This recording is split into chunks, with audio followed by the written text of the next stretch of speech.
Bismillahirrahmanirrahim. Assalamualaikum warahmatullahi wabarakatuh. Bagaimana kabarnya Soli dan Soliha pagi hari ini? Insya Allah tetap sehat ya, dan tetap semangat untuk belajar.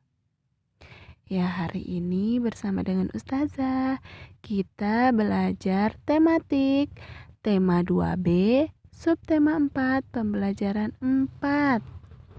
Ya, seperti biasa ya, sebelum memulai pembelajaran, kita berdoa terlebih dahulu. Ya, Ustazah yang akan pimpin doanya ya, Soli dan Soliha. Sikap berdoa, tangan diangkat, kepala ditundukkan, berdoa dengan khusyuk. Amin. Alhamdulillah kita sudah berdoa sebelum belajar yang gunanya untuk keberkahan ilmu yang kita dapat hari ini serta memudahkan kita untuk memahami materi pembelajaran. Ya, Soli dan Soliha, adapun tujuan pembelajaran kita hari ini ada mata pelajaran Bahasa Indonesia SBDP atau Seni Budaya dan Prakarya dan Matematika. Bisa dibaca ya, Soli dan Soliha. Ya, setelah dibaca, kita lanjut ke materi pembelajaran hari ini. Ayo mendengarkan. Oke, Ustazah akan bacakan ya. Bisa juga disimak di bukunya. Silakan lihat di subtema 4 pembelajaran 4. Ayo ingat kembali wujud benda. Wujud benda ada padat, benda cair, dan benda gas. Benda yang paling sering kita jumpai adalah benda padat. Masih ingatkah kamu ciri-ciri benda padat? Masih ingat ya? Benda padat memiliki ukuran dan bentuk yang tetap. Bentuk benda padat tidak mengikuti wadahnya. Sekalipun dipindah ke tempat lain, bentuk benda padat tetap. Contoh benda padat adalah buku. Saat buku dimasukkan ke dalam tas, buku tidak berubah bentuk.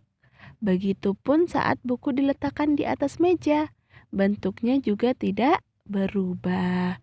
Selain buku, ada pensil, ada meja, dan kursi yang merupakan benda padat. Dan masih banyak lagi ya benda padat lainnya ya yang kita sering jumpai. Ya, kita lanjut ya. Sekarang perhatikan gambar permainan tradisional berikut. Ya, ada permainan kelereng. Bermain kelereng ya. Kemudian ada anak main congklak. Ya, kemudian ada bermain apa namanya ini ya? Lempar batu. Ya, yang di garis itu ya, Soli dan Soliha. Ya, 3 gambar ini adalah permainan tradisional. Dari permainan tradisional di atas, tuliskan benda padat yang digunakan dalam permainan tradisional tersebut. Yang pertama benda padat yang digunakan yaitu kelereng. Ya, kalau yang gambar kedua apa? Iya, biji congklak ya. Iya, itu merupakan benda padat. Kemudian permainan tradisional yang terakhir, benda padat yang digunakan adalah batu. Batu yang dilemparkan pada kotak-kotak yang garis yang sudah dibuat ya. Iya, aturan pada salah satu permainan tradisional yaitu permainan congklak. Ya, dari 3 permainan tradisional di atas, masing-masing memiliki aturan ya. Salah satunya Ustazah mau perlihatkan aturan permainan congklak. Aturannya adalah sangat mudah. 2 orang pemain bergantian untuk memilih satu lubang kecil miliknya untuk dipindahkan satu persatu ke lubang lainnya, searah jarum jam, hingga biji yang digenggam habis. Permainan akan berakhir ketika semua lubang kecil kosong dan semua biji berada di lubang besar.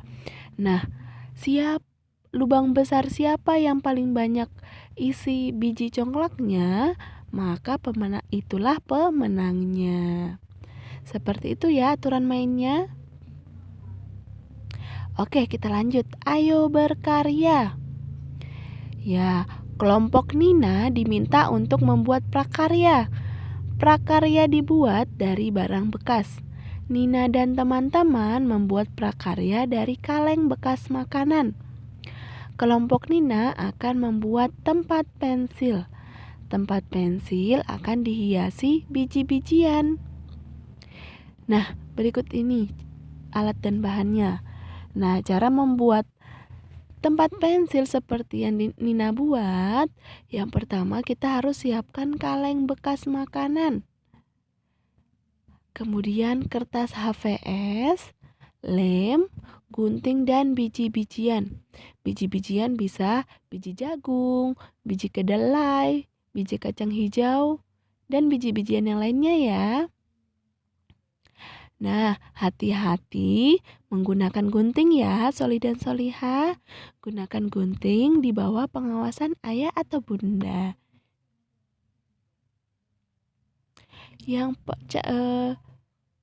Cara membuatnya yang pertama adalah lapisan bagian luar kaleng dengan kertas HPS. Jadi kaleng bagian luar dilapisi kertas HPS. Ya, setelah itu gambarlah permukaan kertas sesuai seleramu. Ya, permukaan kertas bisa digambar. Bisa gambar bunga, gambar kupu-kupu, gambar buah misalkan. Bisa, terserah kalian ya. Selanjutnya, oleslah kertas berpola dengan lem. Nah, jadi gambar yang sudah kita buat diberi lem. Kemudian, tempellah biji-bijian pada gambar. Nah, gambar yang sudah kita buat tadi, yang sudah kita olesi lem, selanjutnya tempelkan biji-bijian itu ke lem yang sudah merekat pada kertas. Nah, kemudian jadi deh tempat pensil sudah siap digunakan. Nah, yang terakhir, letakkan pensil dan alat tulis lainnya di tempat pensilmu. Jadi semua peralatan menulis bisa dimasukkan ke dalam tempat pensil yang kita sudah buat. Seperti itu ya caranya. Ayo berhitung. Kalian tentu masih ingat cara membagi sebuah bilangan dengan dua bilangan berturut-turut. Ayo kita pelajari kembali. Perhatikan gambar berikut ya. Ada 12 manggis. Dibagi 2. Masing-masing mendapatkan 6. Kemudian 6 manggis itu dibagi 3. Berarti masing-masing mendapatkan 2 manggis. Jadi bentuk pembagian berdasarkan gambar di atas adalah 12 dibagi 2. 12 ya, 12 manggis yang di atas. Maaf tadi Ustazah salah. 12 dibagi 2. Kemudian dibagi 3. Hasilnya adalah 2. Seperti itu ya, Soli dan Soliha. Ya, alhamdulillah kita sudah berada di akhir pembelajaran. Tugas anak soleh dan soleha hari ini yaitu buatlah gambar prakarya kotak pensil atau kotak tisu dari barang bekas yang ada di rumah. Silakan Soli dan Soliha buat prakarya berupa kotak pensil atau kotak tisu atau kotak lainnya dari barang bekas yang ada di rumah ya. Silakan dikumpulkan, waktunya bebas, bisa kapan aja dikumpul. Oke, seperti biasa ya, Soli dan Soliha. Sebelum mengakhiri pembelajaran, kita berdoa terlebih dahulu. Sikap berdoa. Tangan diangkat, kepala ditundukkan, berdoa dengan khusyuk. Amin. Ya, Soleh dan solihah, Ustazah berpesan ya sayang, untuk meningkatkan ibadahnya di rumah. Sholat 5 waktu, sholat duha jangan sampai dilupa, dan mengajinya, tahsinnya ya. Jangan sampai lupa. Oke, siap soleh dan solihah? Insya Allah. Nah, kalau begitu Ustazah tutup dengan ucapan hamdalah, alhamdulillah, dan ucapan wassalamualaikum warahmatullahi wabarakatuh.